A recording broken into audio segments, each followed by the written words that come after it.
G'day folks. Well, this will probably be one of the last videos that you see from this camera because I've been shopping. Went to Ted's Cameras and I've got myself a Panasonic Lumix TZ10 in bright red as well. Beautiful. It's got all the features you could ever want. It's even got a GPS in it. This is $420 worth of camera. The recommended retail on the website $600 and something, I think. So they're a very high-end, compact mini camera. I don't want one of those big bulky handy cams, they're too cumbersome. But this one here runs a light HD software. It's a moving JPEG or whatever you call it, MPEG format video recording. It's got IR resolution technology, HD movie, facial recognition, wide angle lens. You get really nice wide shots on it, much better than what this crappy little Nikon Coolpix can do. Yeah, it's a DMC TZ10. Quite impressive. And this is it right here. Only reason I'm showing you on this old camera is because this old computer here cannot run it. It just doesn't have the beef to edit or play back the videos. So I'm going to replace this crappy old Celeron 1.2 with probably the computer from inside my bedroom at the moment, and it'll definitely give me a good excuse to get that other, I think it's a 2.8 AMD Sempron or something going. There's a really fast, no, it's a dual core Athlon, sorry, it's an Athlon 64 or something. So I'll get that working as my bedroom computer to play video games and stuff on, and I'll replace this old clunker with the bedroom computer, which is a 2.4 Celeron, so it's double the speed of this again with 2 gig of RAM instead of 1. So I'm doubling the workshop computer capacity, which should be able to edit videos from this nice little unit, and I'll again double the bedroom computer capacity from what I have. I can't turn it on because the battery's charging, but it's got a nice little lithium ion battery. You get a few hours use out of it.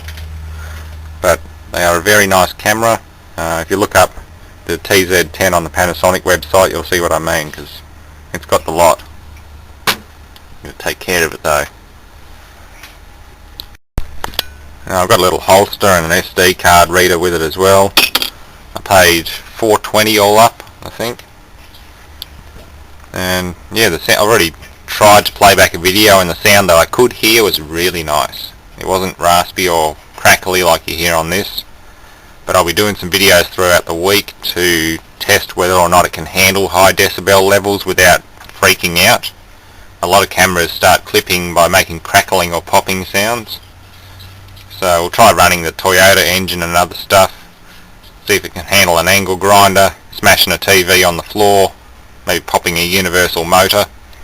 I'll put it through the usual Ed Systems test. If it can't pass this test, then I'll swap it for an equivalent of a different model. Maybe a Sony or something.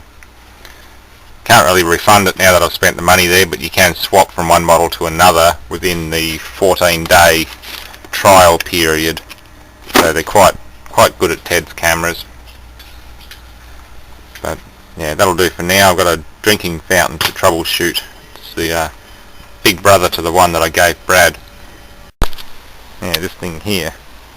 It's another temp line made by Kelvinator, and it's a lot bigger. It's definitely had water running down the side of the drum, but it almost looks like it's coming from around the drain. I'm hoping it's just a blocked drain.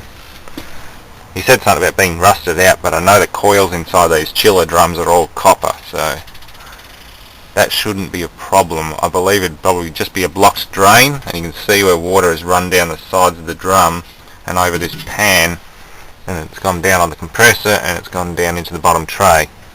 So it's probably just been leaking on the floor through a blocked drain or something, and they've decided to can it. It's got a nice old compressor. I think it might be the date, 1965. Charged with CCL2F2, which is CFC, 20 ounces, 1/2 horsepower. So it's an old R12 Kelvinator drink chiller. Beautiful, just the way they should make them. Unfortunately they don't anymore because they're made out of plastic. This one's all steel and it weighs a ton. So yeah, the upload this video and continue. Well, I'll test this thing and see if it's worth keeping. I don't know if the compressor's blown or not. If it is blown, I'll just rip it apart and chuck it back on the trailer. Didn't cost me anything, but I've got enough crap hanging around here. Yeah, coil definitely needs a clean. The new camera's going to take a bit of getting used to. It doesn't seem to mind the rapid movement and guerrilla style filming that I do like this, but just the filming technique and the controls and things, it will take a bit of getting used to. You just need bigger computers and bigger hard drives because the video files are still going to be very big. That's why I've been reluctant to upgrade from this one. I'm lazy when it comes to upgrading computers. Really lazy. I've spent all my childhood playing with computers and trying to make my old Pentium 133 go faster and faster, but I'm just over it now. So you'll see something. It'll be high quality. Might not be the most impressive, but it's better than listening to this crappy old camera. And for those who are wondering, no, I'm not going to throw it in the shredder. I can't do that to a camera that's been so good and so loyal and so functional for so many years. I think it's been about 3 years now.